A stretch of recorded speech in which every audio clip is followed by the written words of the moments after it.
everybody, and welcome to the show you love to hate. I'm kidding. I hope it's just love. But we've got a spectacular show for you this week. It's all fun and games and good times and cancel culture and racism and old school comedy chic. We're going to talk about this and that and rat-a-tat-tat and whatever the hell else you want to put in there. But the important thing is that it all starts right now.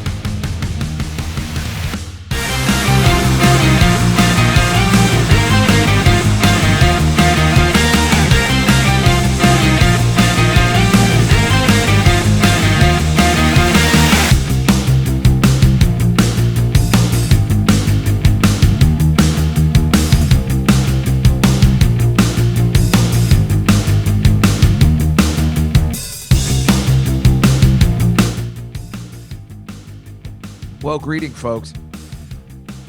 Well, hello, everybody, and welcome back to another Nightfly podcast, super fan edition, the audio-video podcast. I love saying it, like Rick Moranis, Messy TV. But here we are again. Welcome back to the show. It is March of 2021. For our Patreon subscribers, $5 or more, you get the video today or whenever, Tuesday technically comes out, but we always give it out early. And then otherwise you get it a month later when everything will just be not topical. And when I say that, I mean, how hilarious is that I, even for a second, was conveying that the Nightfly might be topical. I am so hilarious. Let's see if I'm looking at myself. Yeah, I think I'll button up one more top button there. There we go. I think I look pretty good. It's a snazzy little shirt I put on just for you guys tonight. And I don't know, I get nervous when I do the video podcast. I'm not used to anybody seeing me. Meanwhile, I don't know. What are we really talking about today? We got, let's see, tonight, if you're listening to the audio version on Tuesday. Okay, there was a mix-up last week for the Comedy Cellar thing. There wasn't a mix-up. Tom Shalhoub couldn't make it. He had to do some sort of Gregorian chanting. I don't know what that is. Some sort of church function, which is exactly what you expect from somebody who looks like Tom Shalhoub. And so he had to cancel, which of course makes me upset, but he canceled a few days before, so it was rectified, clearly, as you know. So we had John Joseph, who I'd never met before, and little Danny Natterman on, and it was okay. It was a fun show. And so this week, tonight, if you're listening on Tuesday, on the Comedy Cellar Nightly Show, we will have Tom Shalhoub and Jamie LaBella from Fox News. The week after, we will have Leslie Mendelson. She's a wonderful singer-songwriter. Well, it's a little like Nora Jones, I think. She's very soft spoken, and her music is not going to be the kind of music that makes you dance around, but it's still good, and she's got a great voice, and she's a really nice person. And I think we're going to have Rachel Feinstein on as well. I thought that would be good because I'm trying to do a monthly series where I'm going to have more music, like an extra musician, which is a smart move now that I get the feeling a lot of people are going to be canceling once things open up again, at least here in the city. For comedy-wise, I'm afraid I'm going to get a lot of last-minute cancellations, so I'm going to prepare in advance. But so far, so good, and we have everything scheduled until March 30th, and then we'll see what happens, I guess. I mean, I'm going to continue to do the show because I enjoy it, and whatever the case may be. Speaking of which, my friend Sophia, the British girl, she's coming here to my house, as you can see, my Seinfeld apartment in the background, and she's coming here in a few hours. I'm very uptight. She will be the first person, besides my cleaning lady, who has come to this house in a year. And my cleaning lady canceled on me yesterday or Thursday. I'm very upset about that because, you don't want a really stunningly gorgeous model coming over your house when it looks like a pigsty. But nobody's been here for a year, so it hasn't really mattered. I mean, usually it looks clean. It's so embarrassing. But she's coming because we're trying to do a new show, which is very brilliant of her idea, that we just do a stock tip show. I mean, why shouldn't we? That's not a cancel culture. It's a culture that's happening with Reddit and all those memes and the GameStop people, and she's involved and I'm involved because she got me involved. So why not have a model and a comedian talk about money. It just makes a lot of sense, actually. But the weird part is she wants to come over and film it live. I'm like, well, can't we just do it on Zoom? Listen to me. This beautiful model wants to come over, and no, I think we should do it together, sitting on the couch together and talking. And I'm like, yeah, can we do it separately? Can we just, go on Zoom and do it separately? It's like, I'm like, I don't even want to. I'm like so not ready for people yet, even though I'm vaccinated up and ready to go. But I don't know, somebody coming over and then doing stuff. I can't even imagine. I'm not ready. Got to be eased into that, which of course, I need somebody much more unattractive to come over first before this gets started. Somebody to just play the video games behind me, which of course you can't see, but something to get things going first. I mean, this is insane. But that's that Sophia. She's crazy, but she's fun, and it's a great idea. So we'll see. I mean, but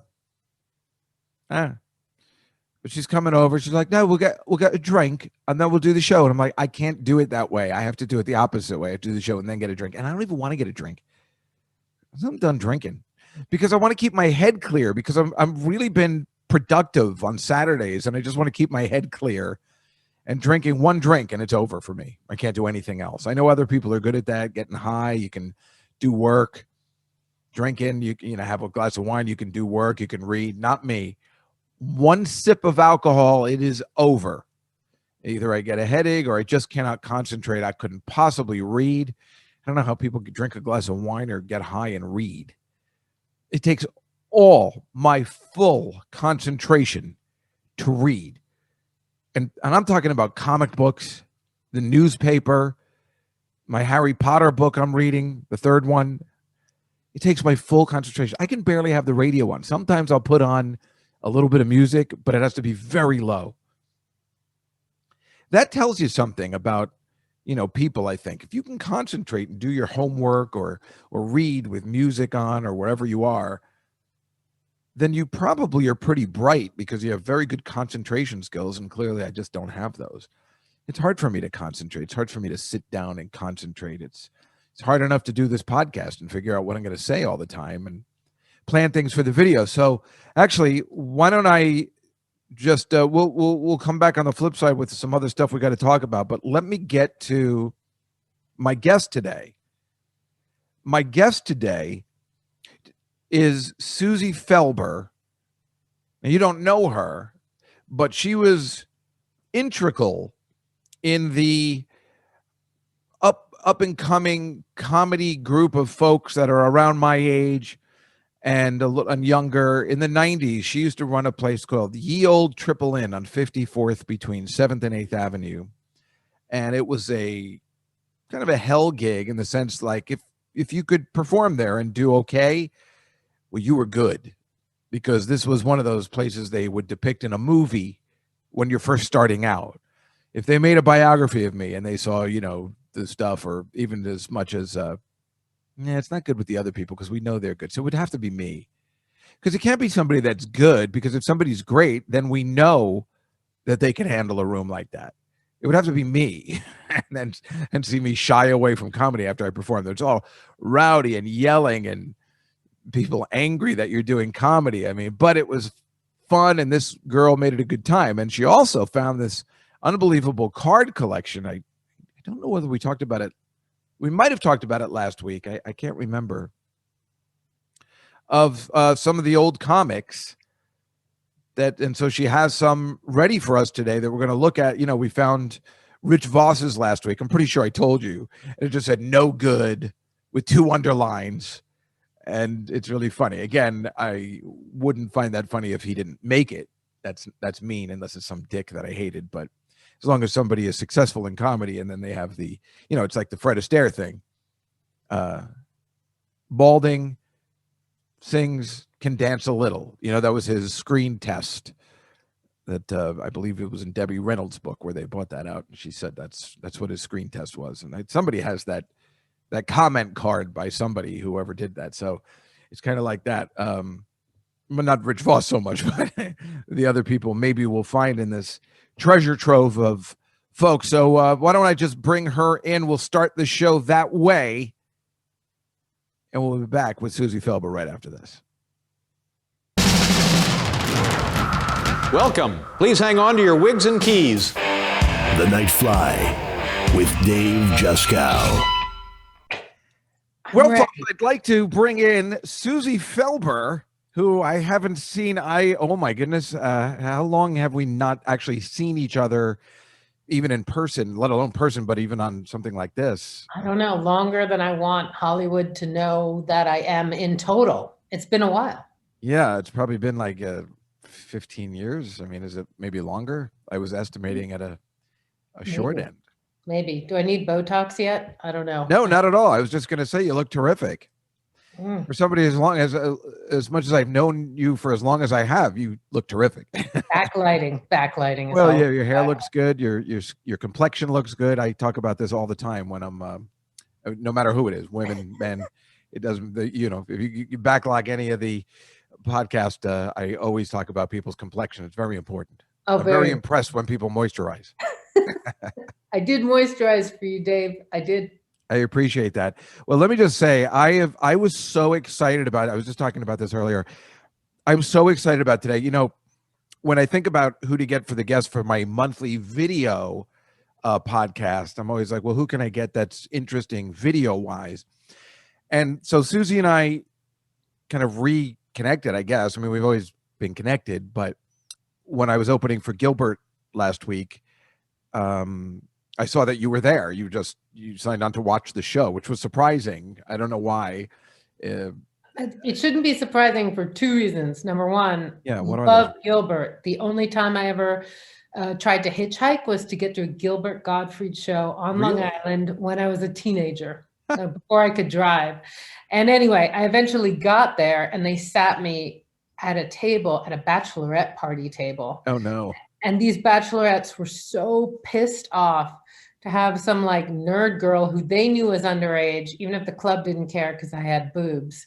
And they were like, we're out for a good time. And we got this nerd girl sitting with us. And he did great. He was fantastic. Yeah, I would have been pissed off at that too, by the way, if I was at the bachelorette party. Meanwhile, are you talking about governors? Yes, of course. Yeah, well, those people that go there, I mean, they're usually kind of gross. They were. It's a great club, but the people that I've seen there are terrifyingly scary sometimes, and it's the kind of people that would not care for a girl like you being at their table. It is completely gross. I mean, is that the club that Seinfeld famously said monkeys throwing shit? I can't remember. I think that was Stand Up New York. Oh, that was Stand Up New York. And he was correct about that. Oh, okay. I thought it was maybe governors, but it was like that. Anyway, but then, I was told about the show and I didn't know you were one of the warm-ups, and that was just like a super special bonus. Yeah, so when I saw you, I direct messaged you from the thing, and it was really exciting. And then I don't even know how I found out about how you found out about this other stuff. But yeah, so anyway, Susie is a living legend in New York City comedy folklore. She used to run this unbelievable place called Ye Olde Tripple Inn, which was located on 54th Street between 7th and 8th, right? Not 8th and 9th, 7th and 8th. 7th and 8th. Well, right. Yeah, to Broadway and 8th. But you need to be clear about what generation I was, because I brought back comedy to the Triple in 1997, right? And I ran it for almost 7 years. Wow. But there's a whole generation before me, and they were doing comedy starting in forever, but definitely in the 70s. And that's the part I did not know, especially when you have told me what we're going to talk about in a second, which I can't even tell you how excited I am about, which is why this is a really important video piece of the thing. This is my Patreon subscribers get the video portion. Right. We're going to have these little cards. But yes, I didn't realize it had started before you. I thought you started. Well, you did. You bought it back. It was mostly music, right? I brought it back. It wasn't mostly music. It's just that Ye Olde Tripple Inn, starting in the 70s, did a showcase. And the showcase was comedians, singers, anybody who would get up on this tiny little platform in a dive bar. And they had a piano, in the 70s and 80s, an actual piano. And the owner of the bar loved performers, and he made a place for them. And famously, Freddie Prinze was the host in the 70s. He started at age 16, and everybody who was everybody did the triple. Everybody who was nobody did the triple, and everybody who was everybody did the triple.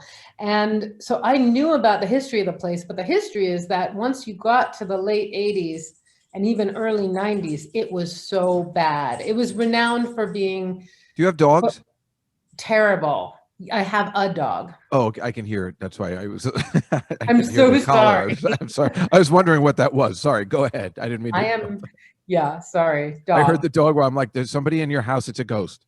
It's a ghost, and it's a dog. It's a dog ghost, Dave, which is more valuable. You were on the 80s, and I'm sorry I interrupted you. No. Okay. So I, being so into the history of stand-up comedy and reading everything I could about stand-up comedy when I was too much of a pussy to perform, had known about the Triple Inn. And when I was a PA at Comedy Central in 1996, I went to Ye Olde Tripple Inn and I said, hey, I know you did a show. I'd love to do a show here. And the owner at the time was the son of the owner. He's like, look, my dad would love that, but I got to tell you, it got really bad. Like the performers' lives were in danger. Like the comedians were terrible, and the cops were threatening to shoot them, like the cops who drank there. Right. It wasn't an easy place to play, even while you were governing it, Oh no, it was hard under me. It was harder before that. Like I got to the point after a few years where it was a great show, but it took a few years, and even then it wasn't always easy. Yeah. Even then. But so long story short, yeah, I did it for all those years, and yeah, all the people who did my shows, so many of them were nobodies, and now they are very big somebodies. But the owner of the Triple Inn gave me this file cabinet that his dad had. I'm gonna try to take out one of the files. See this is just one rusty file. Like a card catalog, like a library card catalog. I'm explaining to the people that only have the audio version.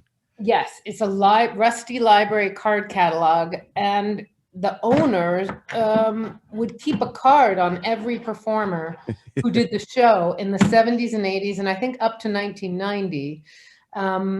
And he gave it to me, and I was like, this is a crazy trove, especially now with Google, where I just found a guy tonight who was in a couple blaxploitation films who you've never heard of, and I looked him up. And not only do you have who performed there, but the owner of the Triple would leave notes on what he, as a non-performer, I guess he sang when he was in World War II, like he liked to sing on his guitar, but this guy was just a bar owner. He had no entertainment like background, and he would leave notes on people's cards. Like, yeah, he rated all of our friends.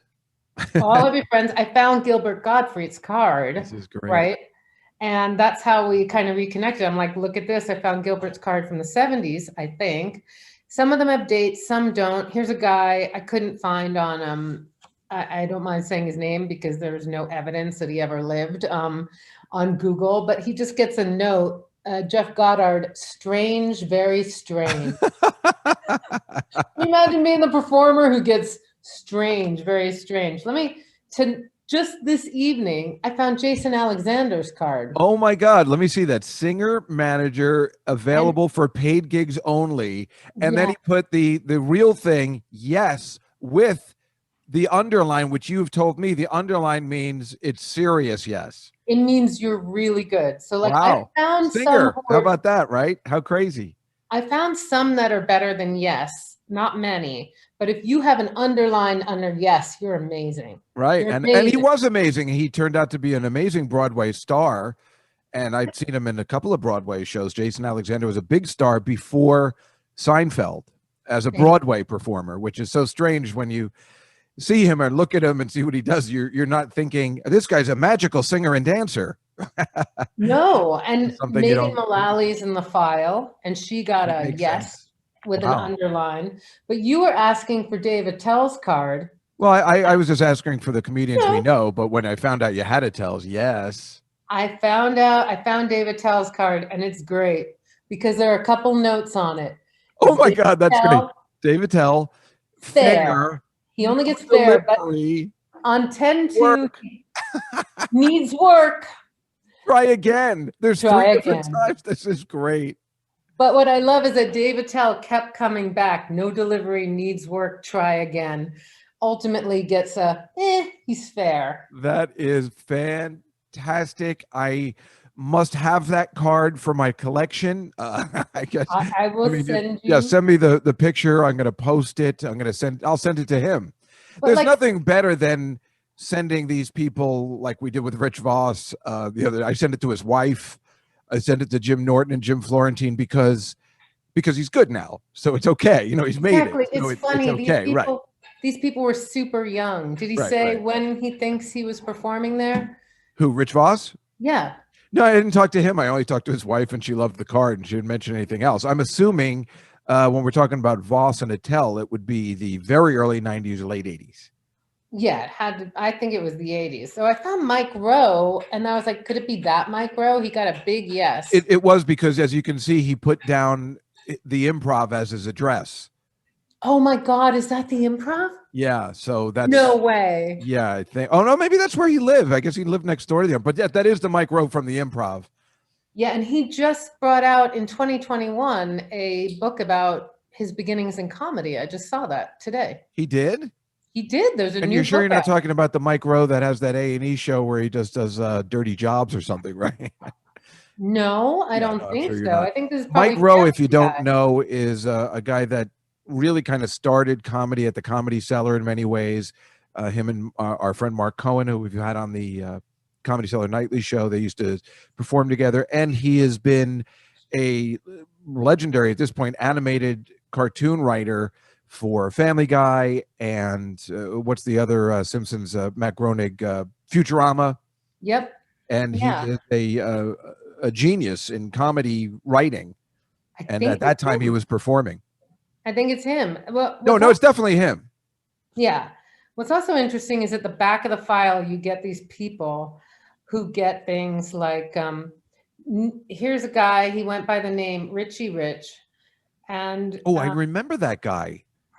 He got a needs work, and then he got not funny, and then he got gave Peter and Lou a hard time. Those are the bartenders. Gave Attitude. Peter and Lou never, meaning never have him back.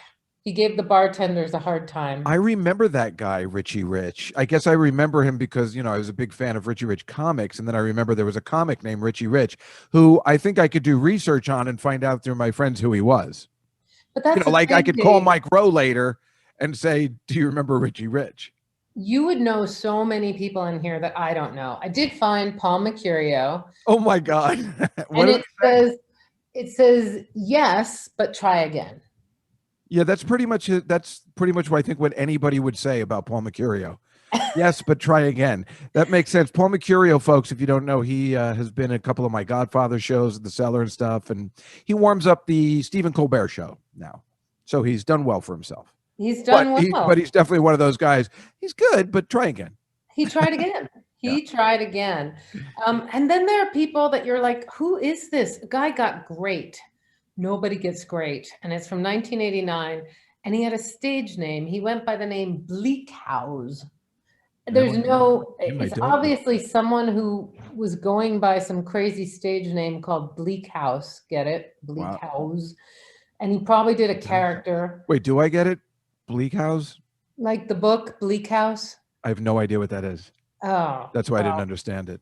I'm not as smart as you are, Susie. That's okay. But obviously, this was someone doing a character. Now, here's the thing about the Triple Inn. I've been trying to find, I have a full-time job. I have not gone through all of these. I've tried to find Chris Albrecht and Andy Kaufman, because they're the guy who used to run HBO, who then choked his girlfriend and HBO. Oh, no, not choked his girlfriend, choked someone at HBO, and then HBO paid $400,000. He used to run comedy at HBO, and Albrecht's daughter is now a big YouTube influencer. He used to perform at the Triple, and he was interviewed saying he was the only act ever kicked off the stage for obscenity when he performed with Andy Kaufman. Really? But you can't find the card, Andy Kaufman's card. I haven't had time to go through every card yet. No, sure, of course. And when did you get this treasure trove of greatness? It's terrible. I got it like a year ago. Oh, just a year ago. Okay. And I only went through it. Well, I didn't even know you had you're not still working at Comedy Central, are you?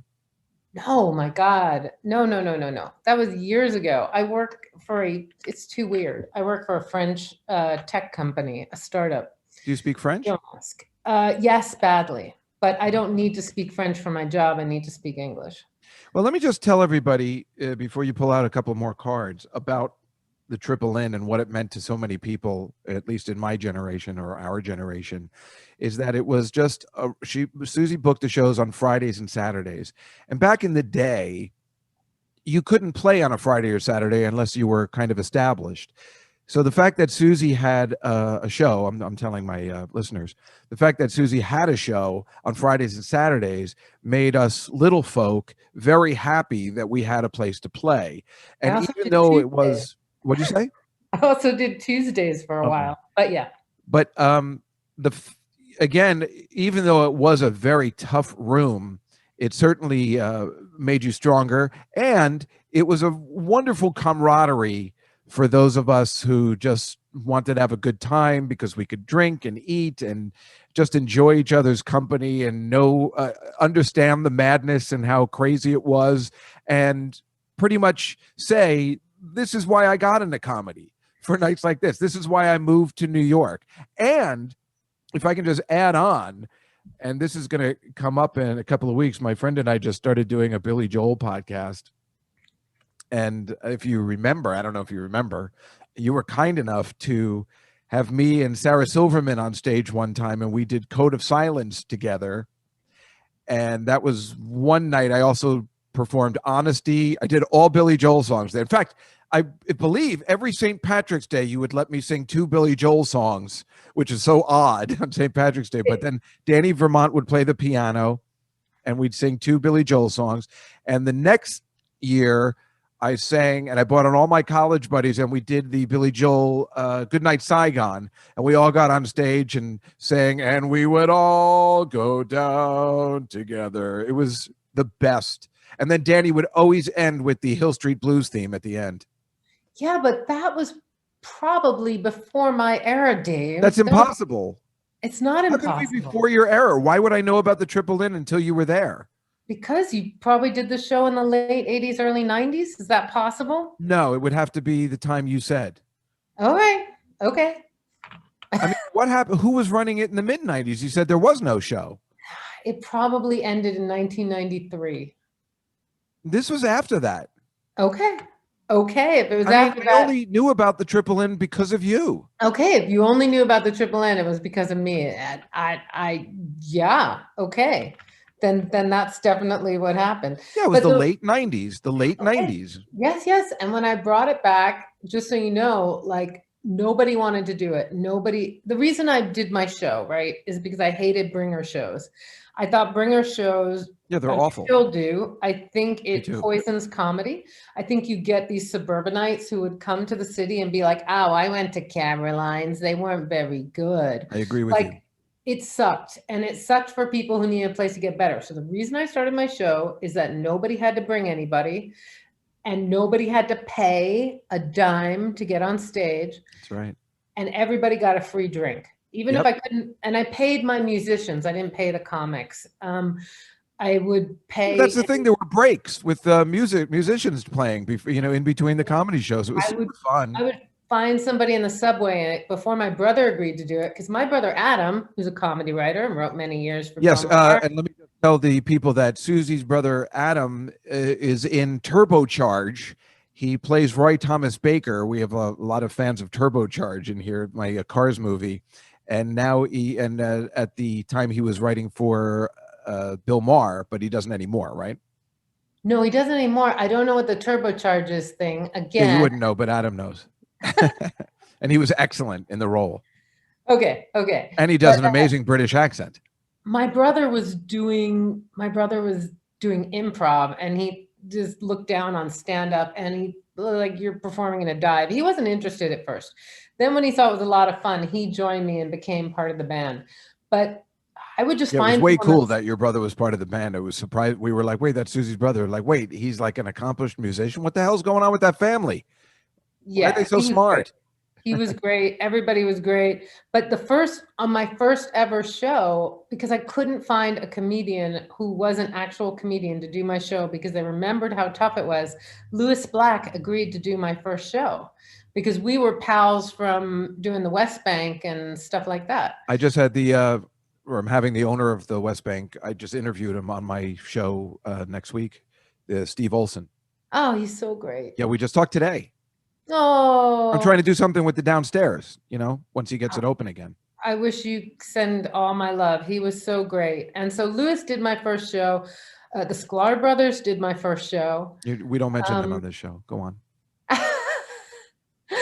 Quite a few. Yeah, I'm not talking about I didn't even bring my calendars of everybody who did my first show, but everybody who did my first show went on to great fame. And because of that, then other people agreed to do it. But here's the one, Jay Moore. Oh. Now, the funny thing about Jay Moore, he just got okay.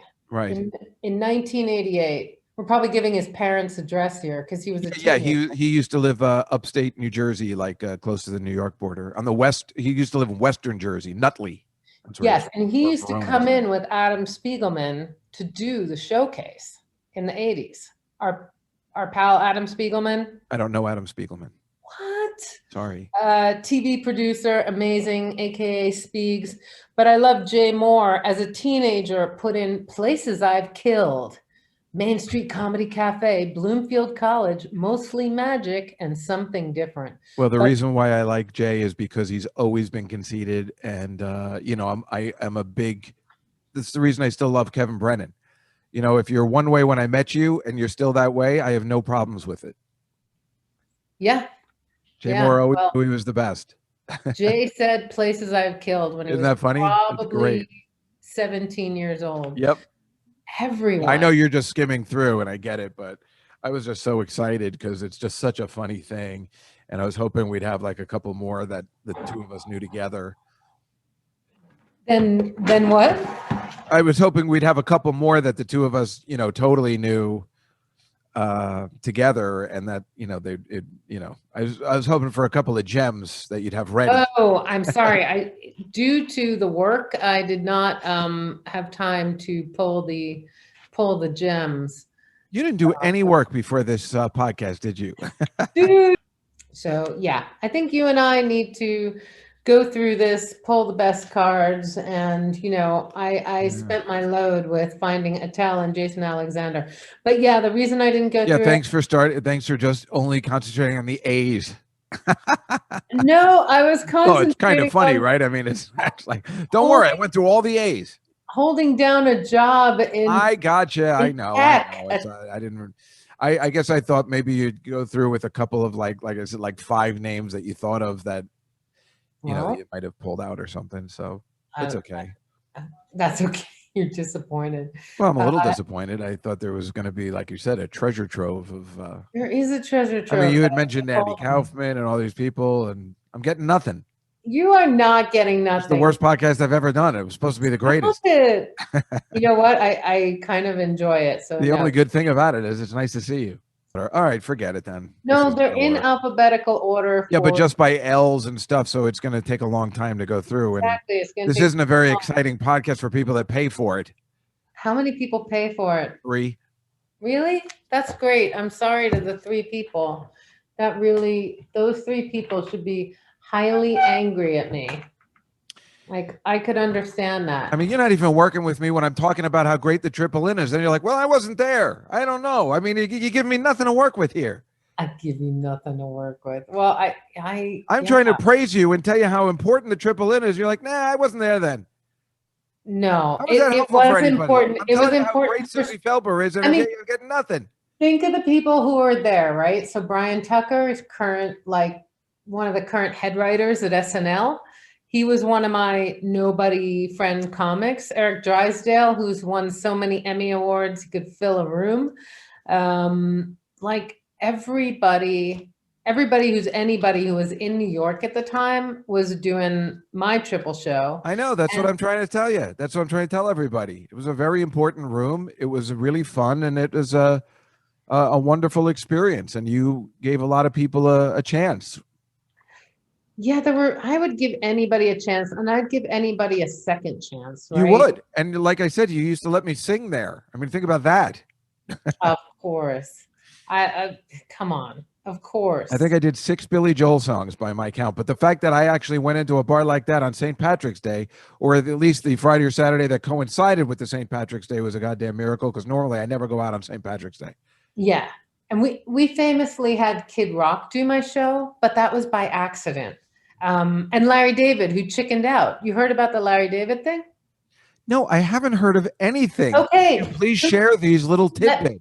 Let me tell you, the Larry David thing is he performed there back in the day. I have not found his card. Just like I found Jason Alexander's card. But Larry David, HBO called and said, he's filming a special. Can he do some time at your show? Because he used to do the triple. I said, yeah, of course he can. What, are you kidding? Like, I put up Dave Juskow. Of course I'll put him up.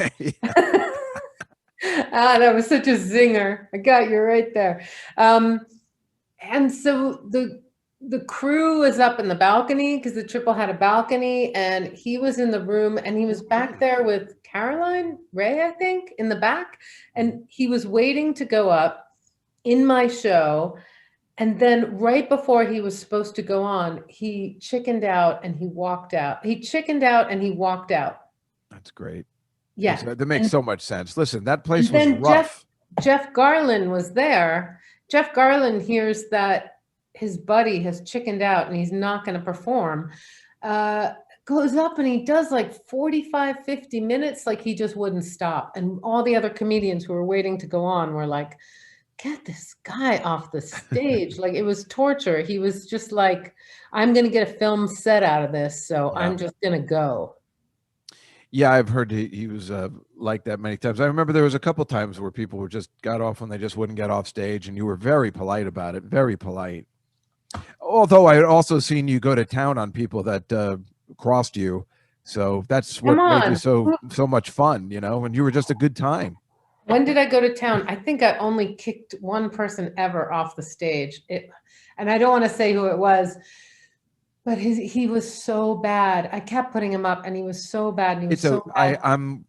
I'm at terms with that now, so you can just say it was me. It's all right. It was not you. It's all right, Susie. My audience understands. He did this joke about dog balls, and it was terrible.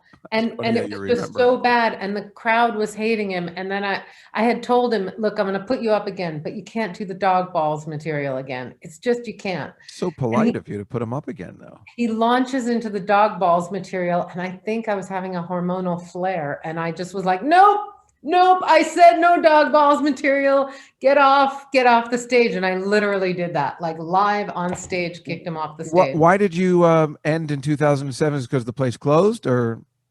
No, I ended in 2003, I guess. I mean, or 2004. I guess I was thinking 7 years. That's why. Sorry. One of the reasons I ended, believe it or not, is because Adam, my brother, was my sidekick, and he started slagging off George W. Bush, I think, and it got political, and the owner's daughter was pissed off that we were criticizing Republicans, and they said, you got to stop doing political material. Tell your brother to stop doing political material. And I was like, you've got to be kidding me. Like, you've got to be kidding me. And then I was like, I'm not doing it anymore. Like, if we couldn't have free speech at the frickin' Triple Inn. Yeah, it's kind of odd. And now it's gone. I mean, sometimes I get upset when people are talking that way about the current president. It does make me upset for some reason. But like you say, it's a comedy show, and that's the way it's supposed to be. And everybody has their own opinion. A few years later, doing a comedy show if you can't say what's on your mind. Yeah, a few years later, the owner sold the building, made a mint. And it's completely gone, and it became what did it luxury become? condos. Oh, really? That's why I was looking on that block, and I'm like, I don't even see where it was located, because I think I go to a place called Characters now, which is on that same block. It's a bar, and I thought maybe that's what it was, but the structure doesn't look correct. No, no, So no. It was they just tore it down. almost directly across from Studio 54. I guess back in the day, it was the first Ye Olde Tripple Inn was actually on the other side of 8th Avenue, the one where supposedly the Beatles hid out during their Ed Sullivan performance. Legend has it, they hid out at the Tripple Inn, but that one was on 8th Avenue by 54th. But this one, yeah, it was right by Studio 54. They sold the building for this family for a mint, and it's gone, completely gone. Yeah, along with a lot of other classic structures in New York that kind of we made our bones in, but it was a special place. It was fun. I don't know how you were there every weekend, like I don't know how you managed it. I loved going there once a month, but I think I should have realized, first of all, I loved it. Second of all, I got better. I could host anywhere. I hosted in Washington, DC for the women's, march. A. Whitney Brown was like, they seem to like you a little better. You do it. And I mean, he's amazing. I love him dearly. But I hosted with an anti-abortion van with a bloody fetus going around me and singing and having no problem, because if you could perform at the Tripple Inn, you can perform anywhere. It doesn't mean you're good, but you can perform anywhere. And the place was super special. Yeah, it was great. And it was all because of you. You made it special, and I really appreciate it. Stop it. I'll have what you're drinking. But I promise. It's so nice to see you. I mean, it was great seeing you at the Gilbert thing, and it's so nice that I'm just glad we're talking again. You've always been a nice person. Why are you not? I mean, I'm not that into virtual shows. I went because I love Gilbert. I went because Emily Gillette kept me to the fact that it was happening. Why aren't you doing more virtual shows? Because I hate virtual shows, but you did a great job. Thank you. I don't know. I mean, I don't really know about them. I don't, that was the first virtual show I'd ever done. So I don't know, I don't really do that. I mean, I started doing more stand-up in the past year, and then everything shut down. Susie, I actually finally, after all these years, had a 25-minute set. I was opening for Rachel Feinstein in September. Finally had a 25-minute set that I could guest, I could feature at a club after all these years. I only had a cozy 5-7 minutes, and then everything shut down when I finally got to where I needed to be. So I have to try again. And that is not fair. I was never that much into stand-up comedy. Remember, I came for the fun and the good time at your club, not so much to go on. And you were kind enough to be like, do you want to go on a lot? And I would be like, no. But here's the difference. Here is where, can I just pay you a compliment? I think that you do yourself down in that there are a lot of comedians who didn't care what the audience thought. And you were always someone who wanted the audience to have a good time. No doubt. And we're always original. So that I don't care what you were doing. You were not just coming up and rehashing the same thing again and again, which when I finally got regulars was really, they don't want to see, I mean, comedians need a workout room. They're going to do their shit again and again. But that kind of is not good for a room where people have actually gotten to the point where they're coming back and they just want someone to enjoy. And you always gave them that. Oh, look, I found Mike Royce's card. Oh, what does it say? Okay. Oh, we got an okay. Well, that's exactly how you'd explain Mike Royce. That's how you'd explain his stand-up. He's the sweetest man. Oh my God, he's so kind and so nice, and we're still friendly. He was the showrunner of One Day at a Time, the Latino version. Yes, I know. Yeah, so he's great, and yeah, he started. You get a lot of people their start, and like I said, just a lot of people a place to play on a Friday and Saturday when it wasn't that easy to do. Here's why Royce was so great. Royce did my Ye Olde Tripple Inn show, but that card is from when he did the Tripple Inn in ye olden days. Yeah, the 80s. I remember because he was living in Staten Island. So a comedian who had done ye olden days and then agreed to do my show was super special. Colin Quinn promised me he would do the triple. And he came a few times, and he was wearing a hoodie, and he was at the bar, and then he didn't have the balls, and he walked out. He never actually did my show. That happened a lot because, again, you would see what the crowd was like. And again, if you're established, even like Colin, it's too risky that the audience might hate you and stuff. I could understand that completely. There was a lot of times you'd be sitting there going like, I can't go on with these people. They're out of control. And I'm not strong enough to hold them back. Really? You know, I mean, only Attell could really, what? Believe it or not, Todd Barry was like the audience whisperer at my show. Todd Barry would get up. Notoriously, when I was at Comedy Central, he lost out on a lot of corporate gigs because he was low energy, right? Well, yeah. I would be in the meetings, of low energy. And they would be like, no, get this pre-Daily Show Jon Stewart. They'd be like, get Jon Stewart. He's high energy. Do not do Todd Barry. Well, Jon Stewart's not even high energy, but Todd Barry is so low energy. Yeah, he's anti-energy. But Todd Barry would do my show, and it didn't matter how insane the crowd was that night. He could just like mesmerize them like a snake charmer. It was crazy. And even the cooks would come out to watch him. That's awesome. Yeah, he's still like that too. He's so funny. And he's one of my favorites actually. Yeah. I go to see him. But it's one of those things like you wouldn't expect that person, like that energy could get it. Well, but that's when you know that somebody is a pro. And Todd Barry is a definite professional, no matter what he is like in person or his energy or whatever. He's a professional stand-up comedian. And I'm always in awe of people like that. In fact, I was just listening to Mark Maron's podcast because he had Eddie Murphy on. And I was just thinking about Mark. And I remember when I was doing my show at Catch a Rising Star, I would have him close sometimes. And people were like, he's such an asshole. He said these mean things to me. And I'm like, yeah, but he's a real pro.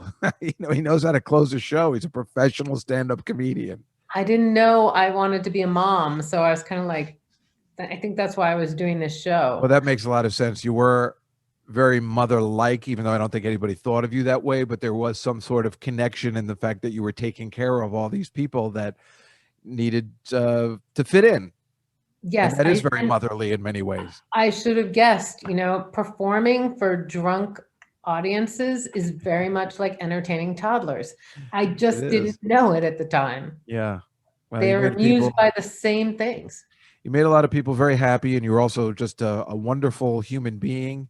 You were a sweet person to know, and you are. That's what can you ask for better than somebody who used to book comedians is somebody as special as you. I don't actually think there is a booker of clubs that's like you. I've never met anybody because you had no problem with women.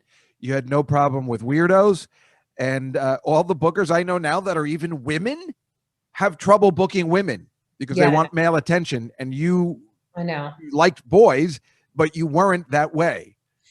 No, I mean, I think it takes confidence, and I think it takes sort of like I was only in it to enjoy it. I was only in it to watch people getting better. Yeah, and it's very clear you were actually trying to help, and you weren't right. And a lot of the bookers I know that are women, which is so strange, still only book boys because they want the male attention, which is in this day and age. Can you even believe it?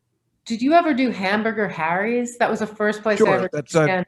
Gladys, who used to do that, right? Gladys hated women, and she just would put up. Alex Sulkin was her favorite. And yes, I know. I just had him on the show a couple of weeks ago. But the weird part is, Susie, is that back then everybody hated women. It just wasn't a thing until people like Sarah came out, and they got more. And now it's like you're also, everybody is good with women comics. They're accepted. Remember how it was. You were there in the late 80s, early 90s. I mean, just people hated female comics. Men hated them. Women didn't care for them. And then, that all morphed into what we do like now. Women are more famous than the men. But, for some reason, Gladys is old school, so it makes sense. But for some reason, you have these new wave of comedy bookers who are women, and they still don't want women comics on. It's very odd. It's so crazy, but it buys into. Marina Franklin used to do my era of the Triple Show, and she's terrific. She's terrific. But that's true. But again, I had many jobs in television, and I was honestly in meetings where they'd be like, okay, how can we create a show and get less women to watch? I kid you not, because I mean, it's the whole reason that court TV became true TV, because they were like, okay, we have a bajillion women watching us and we want men watching us, like one 17-year-old man. Because the idea is that it was worth more to advertisers. One 17-year-old guy in his underpants was worth about 100 middle-aged women. Like, they just wanted men. And I think there's still it does that make bias. sense. Men do make instant purchases, or I guess they'll go out and they'll buy the late. But now we realize, with Amazon and all the stuff you can order online, everybody makes those purchases. So everybody does. Or if there's a couple. But Comedy Central, the reason why I never cared for them was because that channel was so awful, because it was so male oriented. I mean, if you have Penn Jillette as your announcer, it's just very male. No, I'm just saying, but it was very male oriented. Okay. We like teenage boys to watch, and that's how the channel was. Maybe I'm a man. So my first job was writing and producing the voiceovers for Penn Jillette. I'm not saying that was a bad thing. I'm saying it was just very male oriented, and it wasn't a channel for women. Do you know why they dumped him? No, I actually have no idea. He was terrific. He was the voice of the network. He was the voice of Comedy Central for years. I was so happy because I was such a fangirl of his. So when I landed at Comedy Central and they're like, you're going to be writing and producing for Penn, I was like, this is dream come true. Because as a teenager, I loved him. And I was a nerd, yes. But when we got a female president at Comedy Central, she said that Penn Jillette's voice was scaring away female viewers. It makes sense. I mean, I believe her 100%. She's absolutely right. You think that's true? I do. I absolutely believe it. And I love Penn too. I think he's terrific. And it was a great idea for the voice. I remember when they told me he was hired, I'm like, that's brilliant. But it was definitely, when you're talking about this now, definitely a teenage boy oriented network. And this president was right. This is after Herzog left? Well, no, it was Herzog and then Eileen Katz, who then became a cheesemonger. But it was Eileen Katz who said he's scaring people. Maybe she was the head of programming at the time or something. Right. But yeah, it's true. You knew Herzog. Look at you dropping the name. What is he doing now? Well, he was actually working on. Sorry, I usually turn my phone into airplane mode. I must have forgotten. He was working on. What was it called? QB. Because we got in touch about a couple months ago. Yeah, I don't think it worked out. Yeah. Quibi, yeah, something like that. He was doing that? Yeah. Well, he probably made some good bank doing that. I'm sure he did. I don't think that station is working out very well, or whatever it's called, that service. But yeah, listen, that guy's always done well for himself. He's just, I don't think he has to work anymore, probably at this point. He's had so many high profile jobs, but he's always a nice guy. Yeah, don't you love those people who don't have to work but still get the jobs? What the heck? No, I don't. Wait, I found one. You're going to love this. We're going to end with this. Are you ready? Yes. Holy shit, I never found this one before. Adam Sandler. Oh, good. Fair. Fair. That's probably when he was at NYU. 85? 33 Washington Street. Yeah, he was in NYU. Yeah, that's right. It's NYU. See, look at that. You're giving me the context. So yeah, well, that's the thing. I could give you context on all that stuff. You give me the ones I know. That's great. That's a great ending one. Right on. We'll send that to him. That's the thing. I can send it to all these people. They'll probably love it and frame it in their houses. I will send you a screenshot. As for now, don't worry about. When it's ready, I'll come over. We'll go through them all. Yes, that would be awesome. I'll take you out for dinner. We'll have. I'll make you something to eat. I'm an amazing. That's even better. I like that too. But it'd be my pleasure to take you. I usually always take out all my podcast guests, but since the pandemic, I haven't been able to. Who gets out, Dave? That's my gift for doing the show. Thank you for having me. You rule. Well, thank you for doing it. I really appreciate it, and I know how busy you are. So it's nice to see you as always. It's super nice to see you. Back off, man. I'm a scientist. The Night Fly with Dave Juskow. Well, that was a complete bust. What a disaster. Boy, she wasn't prepared at all. Pretty much told her what we needed to do. Well, whatever. That's all right. Oh boy. Well, sometimes you win, sometimes you. I got to tell you, I was so excited to have her on. I'm like, boy, this is going to be a great guest. People are going to love it. But I guess sometimes it doesn't work out, and then what do? That's all I had planned today. I was like, who should I get as my video guest? I always try and get an interesting guest with video. She had cards and stuff. I thought it would be interesting, but sometimes I guess it doesn't work out. And then what are you going to do? I can't just. I guess I could wait till next week to do the video and stuff, but I already had it planned. And I don't want to wait till the end of the month. I want to do it this month. And is it even important? Does anyone really care? I don't know. Well, I got to offer something for the Patreon, and sometimes the video is good. So, listen, I reorganized, and I'm going to show you some stuff that'll make the video portion of the podcast or video cast, I can't say without doing that, worthwhile. So that's I had to reassess and reorganize. Not that Susie isn't a doll, and when we get those cards together, it'll be fantastic. But let's face it, I'm gonna have to edit the shit out of that. But whatever.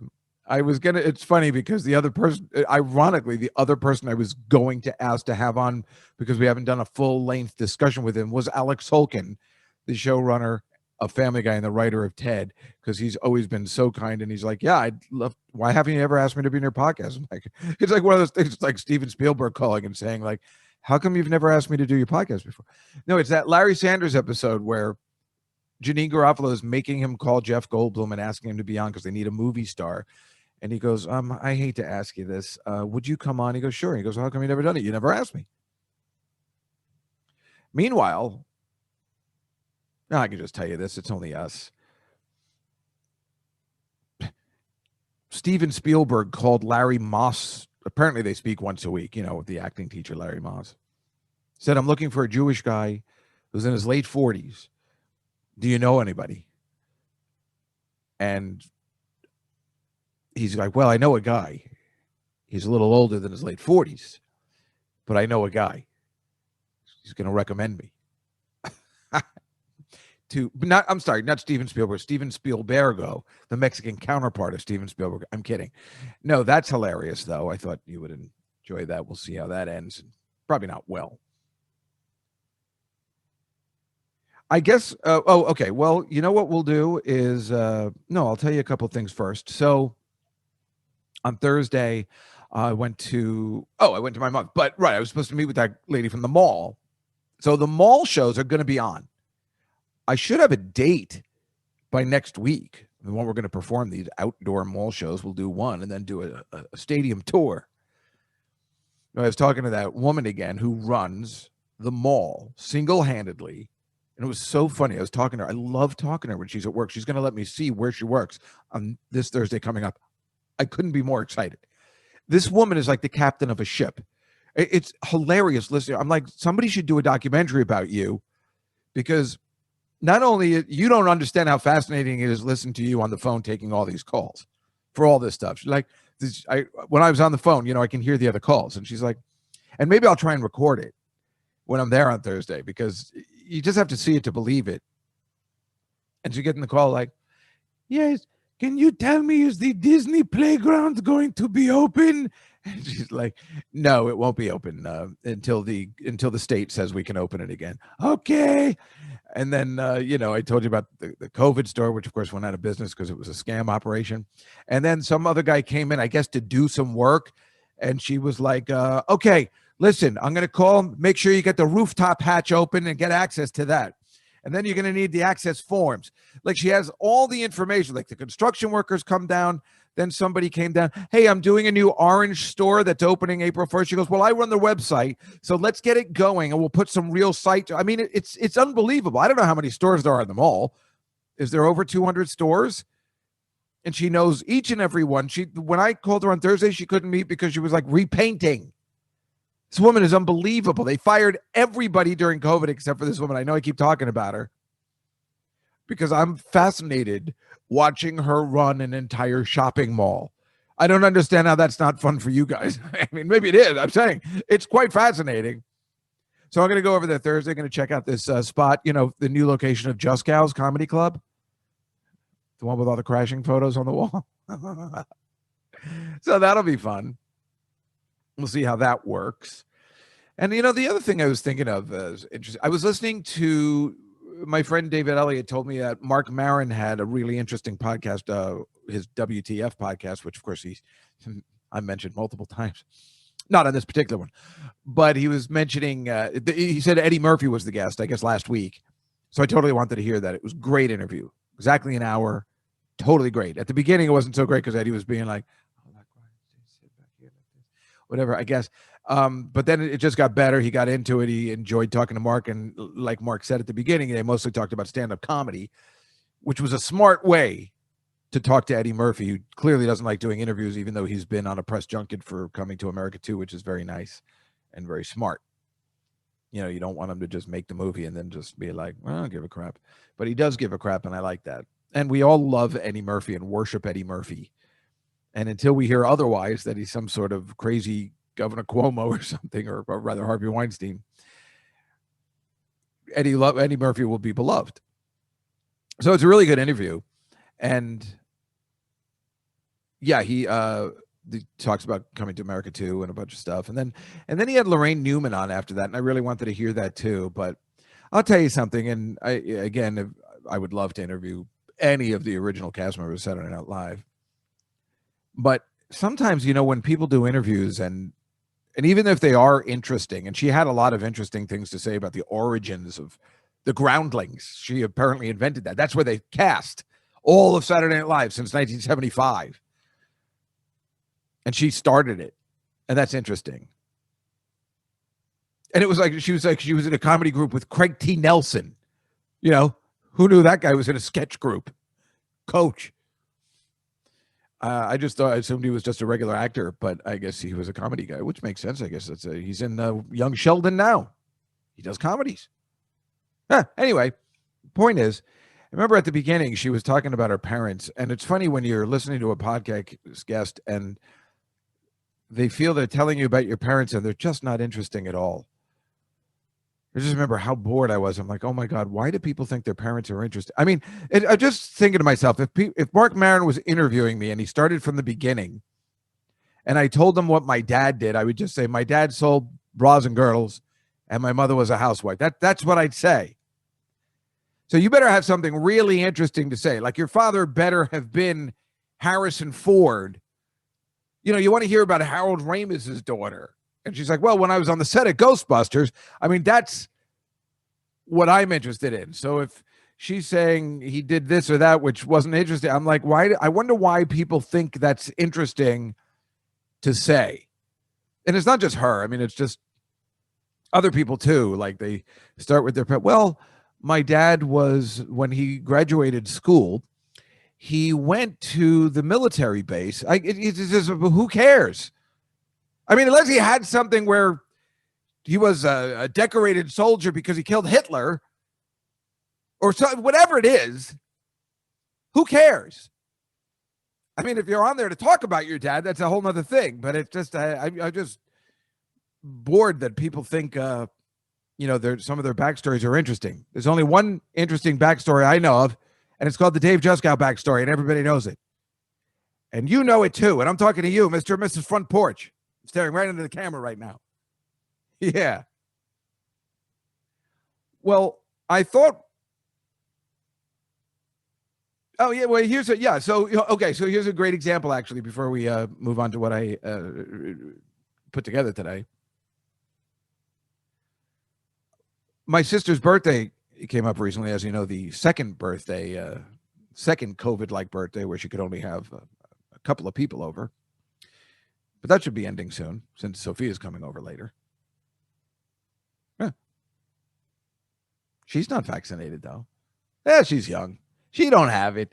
Anyway, my cleaning lady canceled because she said, Mr. David, I was exposed. And she talks exactly like that.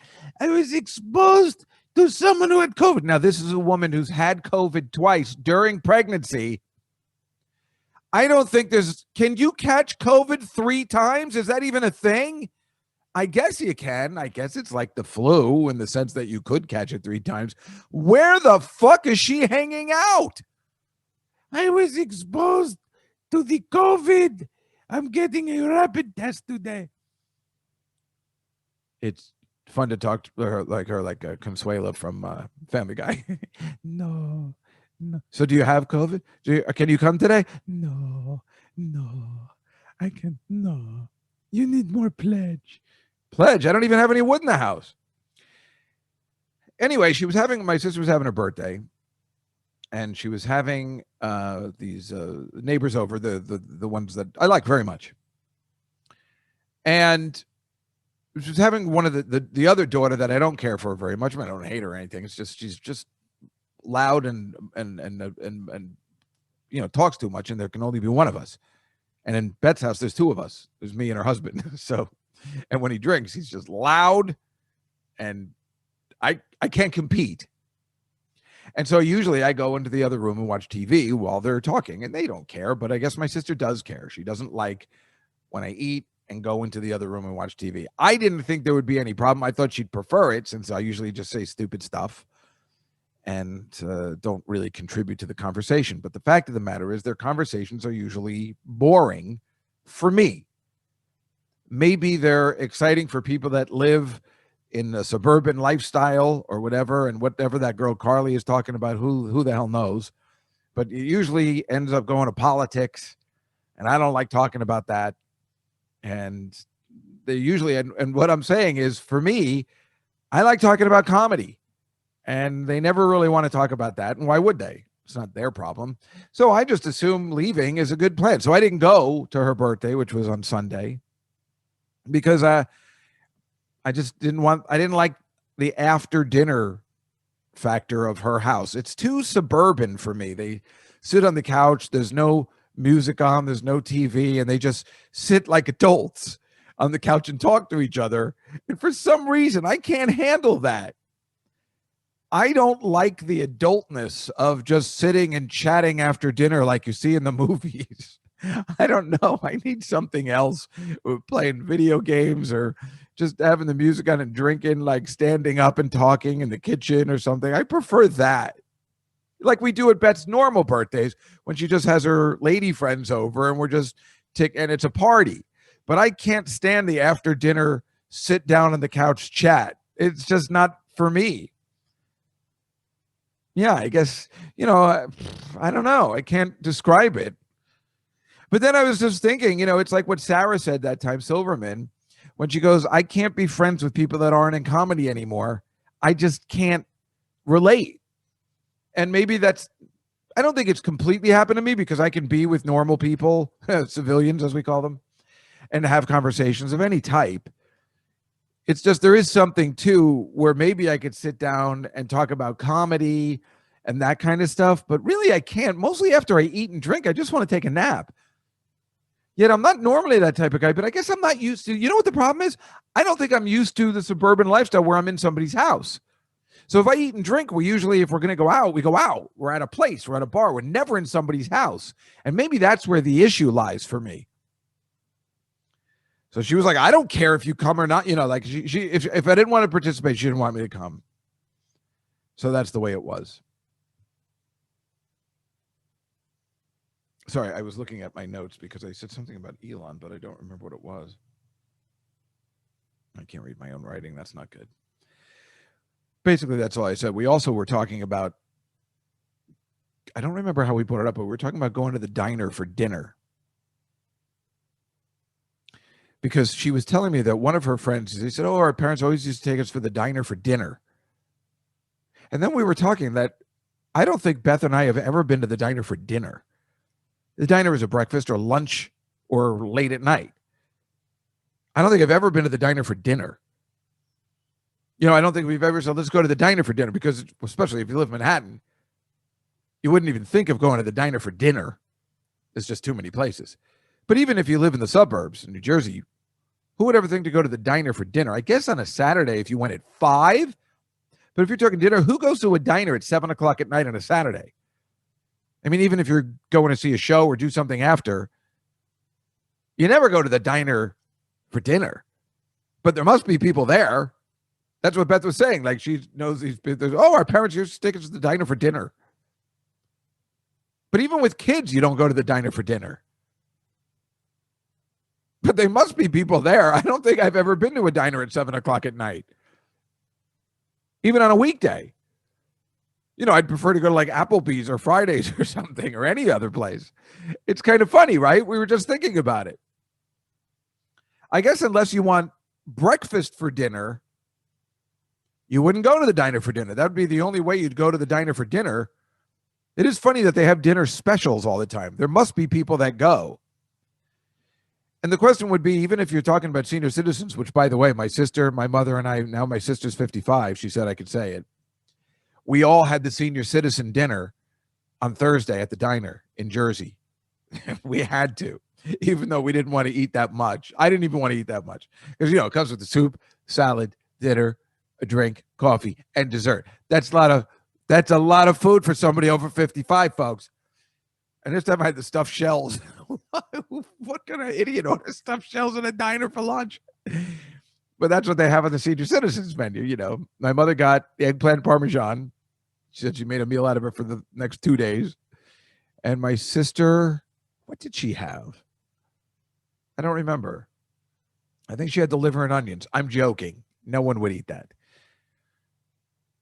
But it was really funny that we were all able to. And we went with Dory, and we're like, well, you can't have it. She's like, I don't want it. Well, you can't. Well, good, because I don't want it. Well, you can't have it even if you did want it. Even if you want it, you can't have it. You're not 55. And then she was like, I wish I was 55. No, nobody ever says that. Would you say that? Maybe you'd say it if you were 10, because you always want to be older. I wish I was 55 so I could have the senior citizens dinner. I don't think that's anything anybody's ever going to say. Well, better to be 55 than 65 at this point, I suppose. All right, here's what I'm going to do. I'm going to share my screen with you guys, and I guess we'll have some fun. And that'll be how we'll do how we'll make up for the video podcast. Just before I share it, though, I will tell you that it's funny. Like, I was preparing usually 2 guests for the video podcast, you know, and talk for about 20 minutes apiece. And then because the last video one, I was preparing 2 guests, but my one guest was, I thought, rather interesting, and they talked for an hour. I didn't have time for the second guest. So I'm like, well, I'll just do one, because I really thought we were going to talk for a while. And if we talked for 40 minutes, that's perfect. But what are you going to do? So I prepared some other stuff, and I'm going to share my screen with you now. And for those of you listening at home that aren't Patreon subscribers, well, you should be. This is going to be exciting stuff. Or you'll, be able to see it in a month. Lame. All right, where should we begin today? All right, I'm going to just start right here. I've said, since we're doing the video, remember I told you about that Family Fair episode with the guy that does the Winnie the Pooh voice? Well, now I can show you how creepy this scene is. If you're watching the video, you'll be able to hear it in the audio, of course. When the guy who plays Winnie the Pooh, I can't even remember his name now, comes to the window of the kid's bedroom. I'm just going to play it for you. Oh, C-Spot. Oh, C-Spot, run. Run, See, they're just, the kids are playing in the bedroom. And here he comes. Look at him. He stops the window thing and then opens the windows. Hi, kids. Hi, Mr. Frack. What was doing in school today? We got new school books. Well, that's good. Like the fella says, reading books is the best way to learn all kinds of junk. Someday maybe we'll be almost as smart as you, Mr. Frack. Well, you just might. We got put in upper first grade. Well, sounds like you went right to the top. Yes, sir. We did. We have to see when they go to the Wanna window. see our Okay, new here we go. books? When they go to the window, it just You bet. make the show now. So now they're going to the window and they're showing them their school books. And it's just so weird. Oop, here he comes again. And now they have the creepy music. Opens the windows himself. Hi, kids. And as you can see, Fluffy is sitting there with her panties Well, right in now its what's face. wrong? So it's even creepier. You two had sat in a weeping willow. peeling Looking for the onions. creep factor. Look, he's just sitting there in the kids' room And then Brian, oh, hey. Oh, hi, Mr. Davis. How are you, Mr. Fry? Congratulations on Jody and Buffy being in upper first grade. Oh, you know about that, huh? Yeah, who would know better? I was right glad to fill in for you when they needed help on that new math. Every day this week, I've been learning their brains out. Oh, my God. Come on, folks. Isn't that the creepiest thing you've ever seen? I've been learning their brains. Everything about this episode is goddamn creepy. It's so weird, right? Oh, my God. It's, I couldn't, whew. Actually, it was disturbing me so much I had to turn it off. It's so weird. I can't believe they, that was 50 years ago. So I guess times were different, but I feel like if I was watching that as a kid, I don't know whether I'd think that was cool, that if you lived in the city, a man could come down and just say hello. I'd probably think it was cool.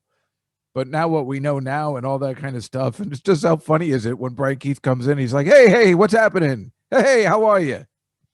And it's happened to me before. All right, I'm going to share the screen again. So I don't know whether you heard, but Monopoly is changing. They've decided to change their cards. I have a little picture on the screen of their community chest cards that are, I guess, outdated as they, with their cancel culture and everything, and their chance cards. So the get out of jail free card apparently is somehow disturbing, but mostly, of course, and I'm showing the pictures here on the screen, you have won second prize in a beauty contest, collect $10. Now, why that should be disturbing when it's the dude, they haven't said it's a man or a woman. It's actually 85 years old and politically correct. It's the guy standing there with flowers. So they're not saying it's just a woman's beauty contest. They don't say a bathing suit contest. They just say a beauty contest.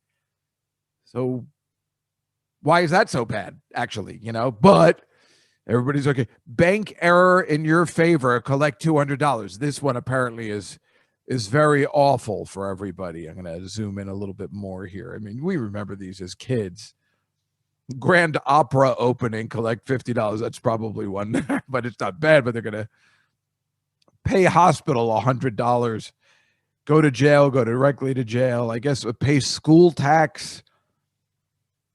The Christmas fund matures, collect $100. All right. Well, maybe there's something to that, I guess. But whatever the case may be, it's pretty stupid. But they're going to let you pick. Hasbro is going to let you pick what the next community chest deck is. So I thought we would vote today. As you can see on my screen, you have the choice. These are so... I'm just going to say it. Gay, you organize a family reunion, collect $200. Or you help your neighbors clean up their yards after a big storm, collect $200. Well, since I hate my family reunions, I'm going to vote for the big storm. And we're getting the okay. Here's the next ones. Maybe we'll do 5 of these. I don't think I can do all 16. You organize a group to clean up your town's walking path, collect $50. Or you volunteer your art skills and paint a mural at the local school, collect $50. We've just become a nation of pussies. There's just, and look at me. I'm like, I don't even think I can do any more of this. I don't know. The art school, I'm going to vote on that. Okay, here's a good one. Blasting music late at night. Your neighbors do not approve. Go to jail, go directly to jail. Do not pass go, do not collect $200. Or you find a wallet on the sidewalk and decide not to return it. Go to jail, go directly. Oh, my God. We'll go with the late night stuff. This is boring. Well, if you can see it, it's better, I guess, but it's really not. It's just the words. There's no pictures or anything. You go to the local school's car wash fundraiser, but you forget to close your windows, pay $100. Or you held a neighborhood party, but you didn't recycle your trash, pay $100. I'll go for the second one. Your neighborhood party. That sounds like more of this stupid windshield. Please. Who wouldn't forget to close? If you're going to a neighborhood car wash, that means it's not like a machine car wash. They're going to tell you to close your goddamn windows. Number 4 or 5. You help your neighbor bring in her groceries. She makes you lunch to say thanks. Collect $20. That's okay. Or Meow, your knit cozy sweaters for the hairless cats at your local. Oh, you knit cozy sweaters for the hairless cats at your local animal shelter. Collect 20. I'm going to go with the bringing in the groceries. Hairless cats are gross. You volunteer at your local literacy center and learn some fun phrases in a new language. Collect 100. You help build a new school playground, then you get to test the slide. Collect 100. Now that's what I'm talking about. That's a vote. That's a pretty good one. Let's do this last one. Just when you think you can't go another step, you finish that foot race and raise money for your local hospital. Collect $200. Or you shopped local all week. Advance to go. Oh, my God. You shopped local all week. All right, I'll vote for that one. Oh, it's so lame. Oh, my God. Look, I have to do one more. Look at this. You spend the day playing games with kids at a local children's hospital. I mean, it's lovely, but it's just necessary monopoly. Or you volunteer as a homework helper and you learn some stuff too. You know what? I'm getting out. I don't care. I can't finish the vote. I can't do it. Let's look at some slides. I didn't make any order in particular. I'll just go with what I have here. So I took this picture from my TV. This is right on my block. It's a picture of the Queensboro Bridge, the scene directly from Manhattan, the Woody Allen movie.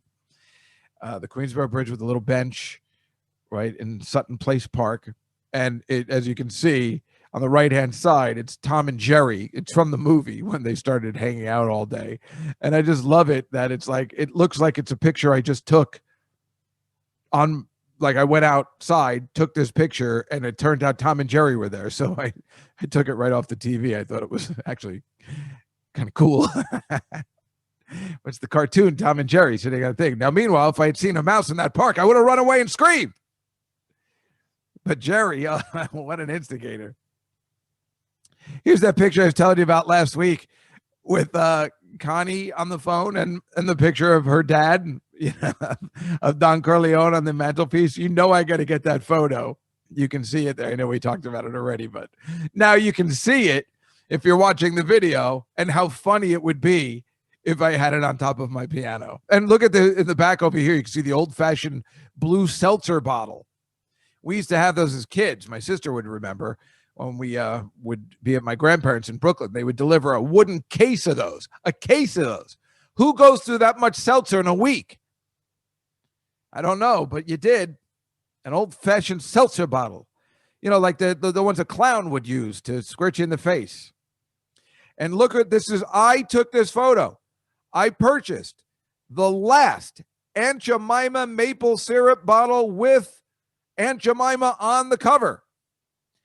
They've taken her off because apparently it's politically incorrect. I don't know why.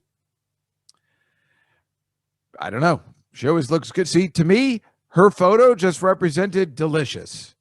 I didn't think anything racist about it, but I have the final bottle, and I guess when I finish the syrup, I'll keep the bottle because it'll be a collector's item. Maybe I shouldn't have opened it at all. But I needed the syrup. Sometimes I make waffles.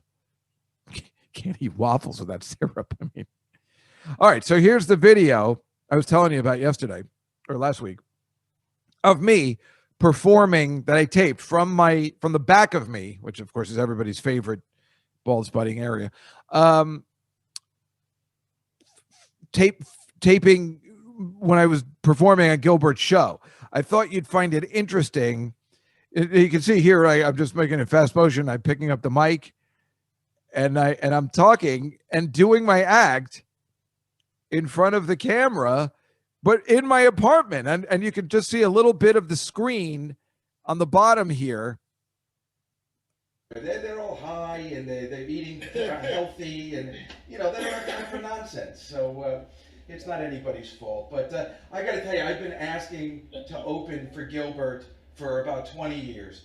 And he said, I'll tell you what, I can't do the imitation, but he said, I'll tell you, if every other comic gets some form of virus, you can open for me. So I love COVID.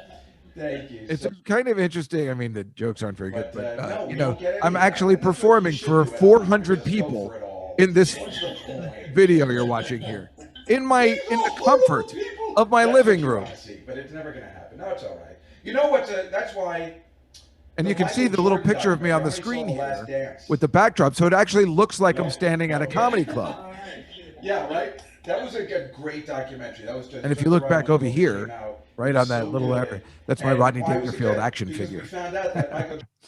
But I thought you'd find that interesting because I found that interesting. It's just so weird. And now you can see why I don't want things to come back, because I was really enjoying, if I could make money just performing in my apartment, well, who wouldn't want to do that? I don't need the laughs. I don't need the audience's affection. I'm good with this. And there were people laughing enough, but look at my hair. It's awful. It just bothers me a lot. But anyway, isn't that stupid? Well, that's where I'm taping the podcast right now, but I'm sitting down. Although it's backwards, so it's confusing me of what this is. This is a little look at my apartment. It's stupid. It's just, but it's you can't really get a feel for it. Oh, so there is I took a picture of Gilbert performing. See how it looks like a comedy club, kind of. He's standing also, but he's too close. I was standing back so you could see me. So it looked like I'm really standing on the stage, and then you can see the people up here. In fact, there's Susie Felber up there. You can see that's how I knew she was there. And there's, all the people that you can see were on, and you can go for, that's just, I guess, 1, 2, 3, 4, 5. So there's 1, 2, 3, there's 25 people here, and then you have to scroll. But there were 400 people watching. And here you can see, if you look on the right, all my stuffed animals from my puppet show. A little insight into how I live my life. But you might like it. Oh, I put this together. This is my meal prep that I've been doing. I told you about it. And here is the stuffed peppers I made last week. And you can see all 4 days of the meal prep. You see how I stacked it? With the green beans on the side, the stuffed peppers with cauliflower rice. Doesn't that look delicious? It came out good. Oh, here's a picture. Here's that death card of that girl, Trish.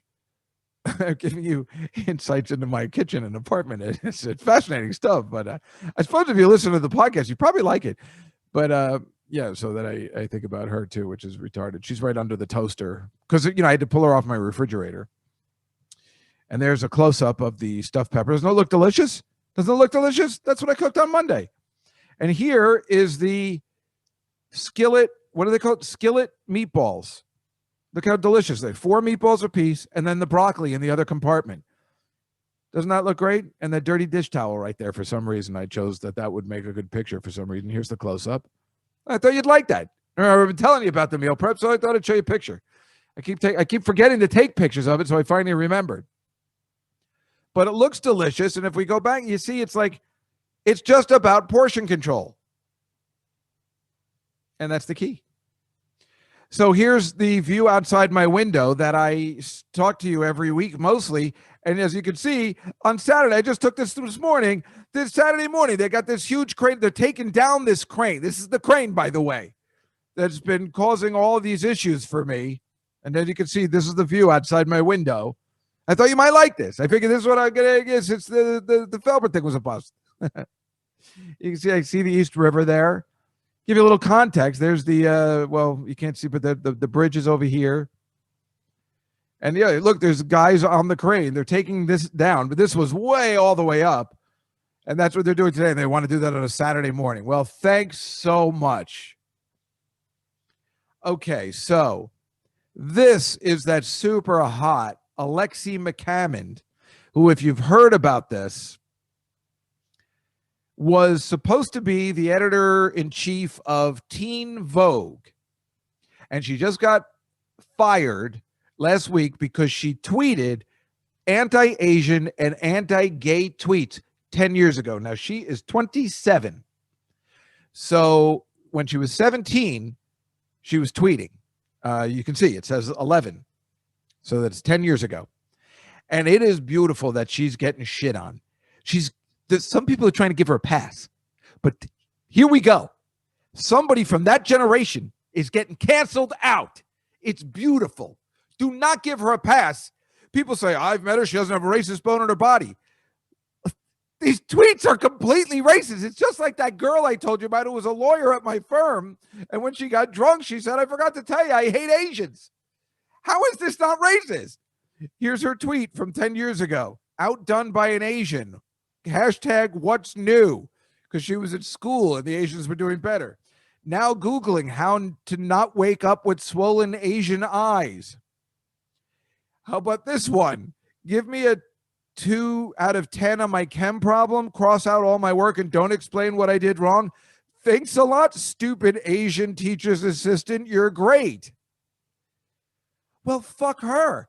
Well, that was 10 years. I was 17. Fuck you. We're all getting shit on from stuff we did 20, 30 years ago. You should too. And it's great that it's coming back to somebody who's 27. This is fantastic. This is the best thing that could ever happen. She's so hot. It's beautiful. And look at this. And here are her other ones. And they're saying, no, I don't think she should be. Are you fucking kidding me? Why is this? This is one of her other tweets. Why is this newsworthy? It's not. Retweeted Chicago Tribune. Major League Baseball umpire Dale Scott reveals he's gay. All right. Well, that's not too bad. How about this one? I thought you were a Lakers fan, you bandwagon homo.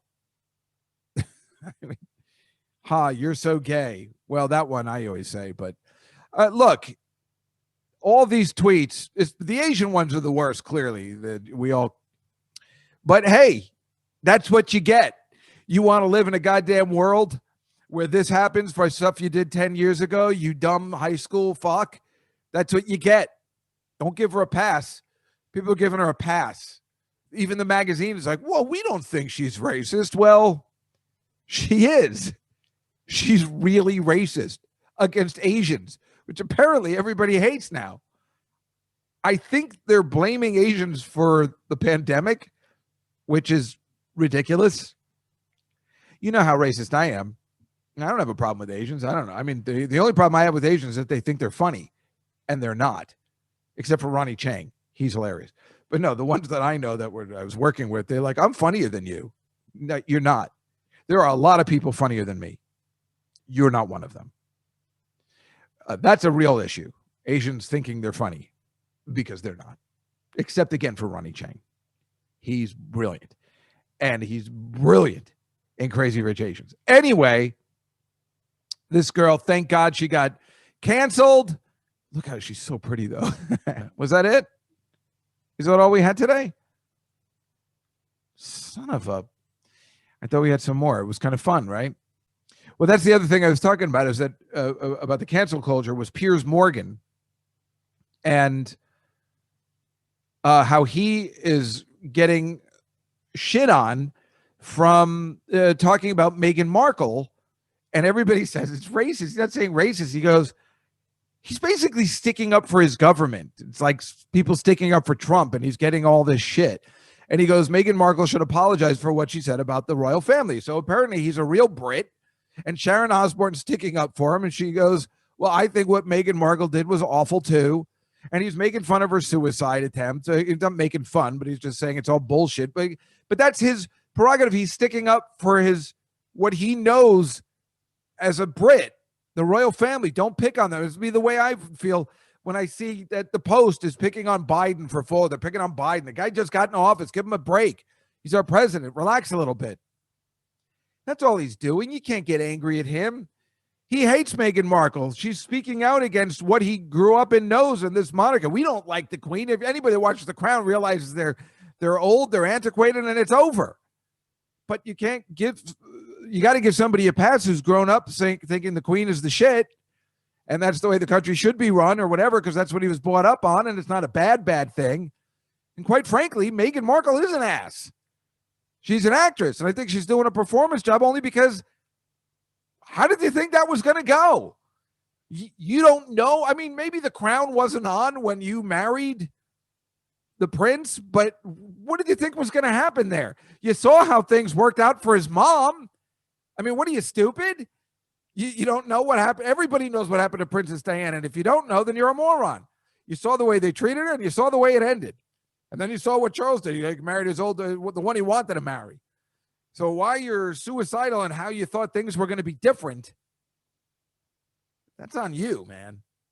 I don't know if it's necessary to call out your your in-laws like that, it's, that's on you. And if Harry wanted out, I get it, because what they did to his mom, he should have left a long time ago. So good for him. But I just don't feel you need to go on Oprah. And I mean, it's awesome because you got to love the juicy gossip, and it's great. And making those allegations, especially after you see the Queen. I keep calling the Queen. If you see The Crown and you see that final season and the way they treat Diana, and it's true. I mean, maybe it's a tiny bit exaggerated, but it's got to be true. Most of it's true. I mean, all the stuff they've been doing is based on truth. And we know what happened with Diana, and we know how it ended, and we know how it really ended.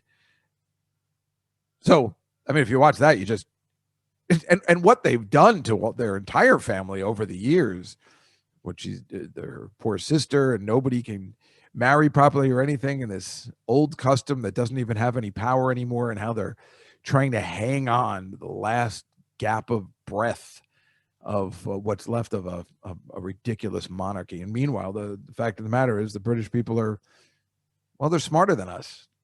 They know more stuff. They're better educated. And it's a fact, unfortunate. Like I told you, all you need to do is see the Trip that we always play with Steve Coogan and the other guy, and how they just know Shakespeare and everything. They study, they go to better schools, they have a better education system. I know it's horrible to talk against our country like that. Meanwhile, I love this country.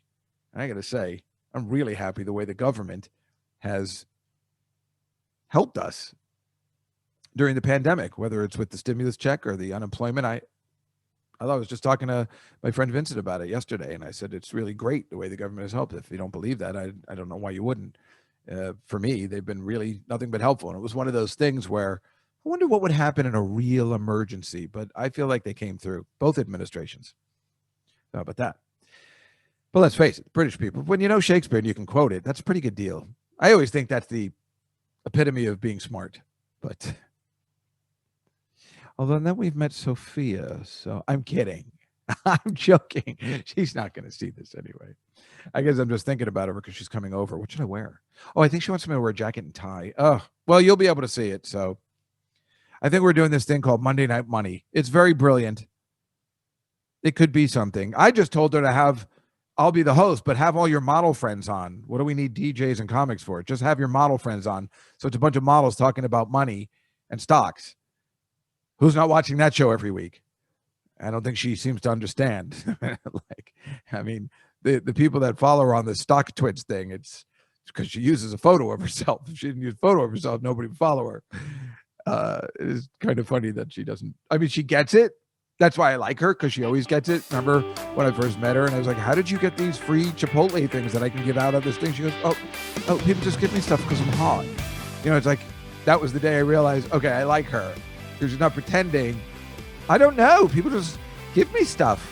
I don't know why. So at least she gets it. And I like that. Well, I think that's our show for this week. Now, I think it's video worthy. We showed some slides. We showed some videos. It's all right.